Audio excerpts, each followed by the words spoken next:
تو یہ بات ذہن میں رکھیے گا کہ اسلام کی قومیت کی اساس وطن نہیں ہے، جغرافیہ نہیں ہے، نظریہ ہے۔ تو نظریہ اسلام ہی نظریہ پاکستان ہے۔ پاکستان کا جغرافیہ بعد میں ہے، نظریہ پہلے ہے۔ دنیا پہ ملک پہلے بنتے ہیں، پھر دیکھا جاتا ہے کہ اس کا نظریہ کیا ہوگا، آئیڈیالوجی اس کی کیا ہوگی۔ لیکن پاکستان کا مطلب کیا؟ لا الہ، یہ نعرہ پہلے گونجتا ہے اور پھر ملک حاصل کیا جاتا ہے۔ تو یہ ایسا ملک ہے جس کا نظریہ اس کے جغرافیے سے مقدم ہے۔ دنیا کے اوپر ایک اور ملک بھی ہے جس کا نظریہ اس کے جغرافیے سے مقدم ہے، بلکہ اس کا جغرافیہ ابھی تک متعین نہیں ہے، وہ اسرائیل ہے۔ وہ یہودی نظریے پہ قائم ہوا ہے، اس کا نظریہ پہلے تھا، اور جغرافیہ اس کا ابھی تک مکمل نہیں ہے، اس کی کوئی سرحدات متعین اور طے شدہ نہیں ہے، ہر سال پھیلتی ہیں۔ چونکہ ان کا نظریہ غالب ہے اور وہ نظریہ یہود کے اوپر اس ملک کو حاصل کرتے ہیں، اس ٹکڑے کو حاصل کرتے ہیں، پھر اس کے بعد اس کا جغرافیہ پھیلنا شروع ہوتا ہے۔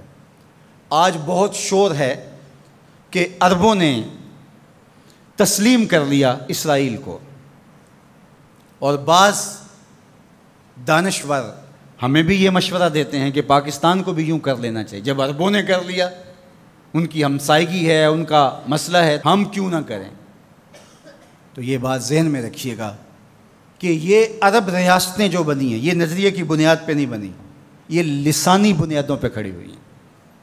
جب سلطنت عثمانیہ کو توڑا گیا تو اس وقت یہ بت تراشا گیا اور عربوں کو کہا گیا کہ یہ اجمی ہیں ترک اور تمہارے اوپر حکومت کرتے ہیں اور تم عربی النسل ہو۔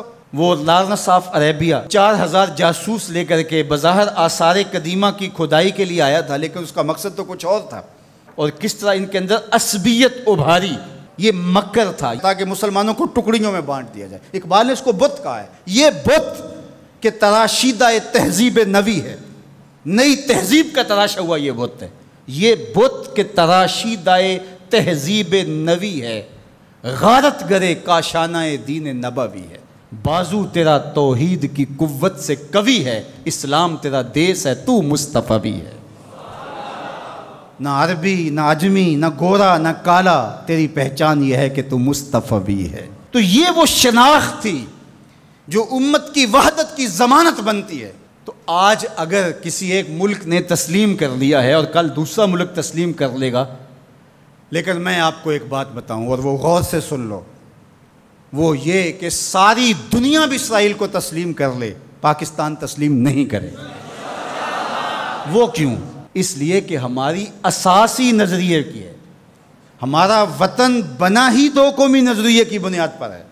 تو اسرائیل بھی اپنے یہودی نظریے پہ کھڑا ہے اور وہ عالم اسلام کو کھا جانے کی سازش کر رہا ہے۔ ہم ایسا نہیں ہونے دیں گے انشاءاللہ۔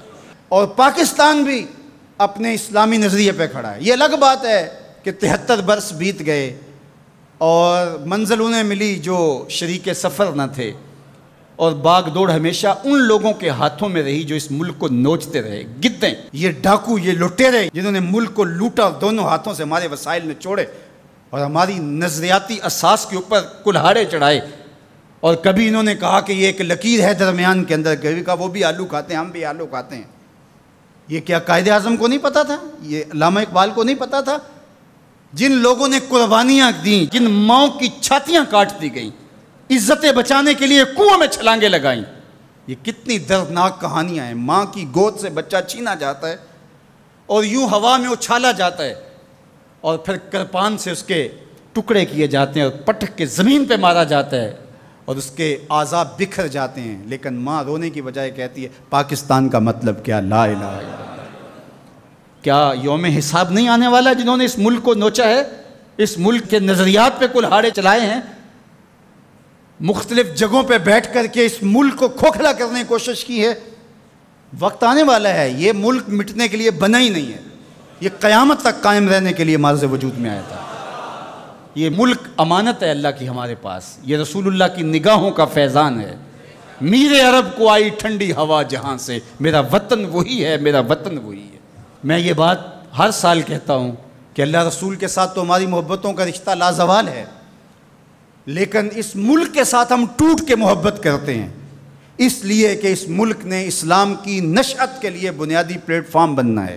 پاکستان سرخرو اور بامراد ہوگا، اللہ ایسے رجال یہاں سے پیدا کرے گا۔ بس آپ اپنے حصے کا کام کریں، جو آپ کی ذمہ داری ہے اس کو نبھائیں۔ جمعۃ المبارک میں حدیث پاک میں ہے کہ ایک ایسی گھڑی ہوتی ہے جس میں ہر دعا قبول ہوتی ہے۔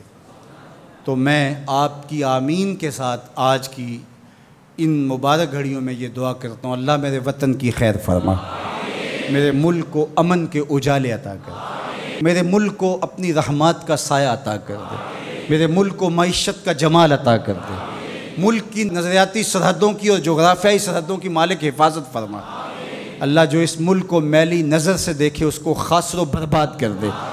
پاک فوج کی قدم قدم پہ حفاظت فرما، پاکستانی قوم کی خیر فرما۔ ایک نعرہ بلند کر دیجئے اپنے جذبوں کے اظہار کے لیے، نعرہ تکبیر، نعرہ رسالت، اسلام، پاکستان کی محمد سے وفا، تو نے تو ہم تیرے ہیں، یہ جہاں چیز ہے کیا لوح و قلم تھے۔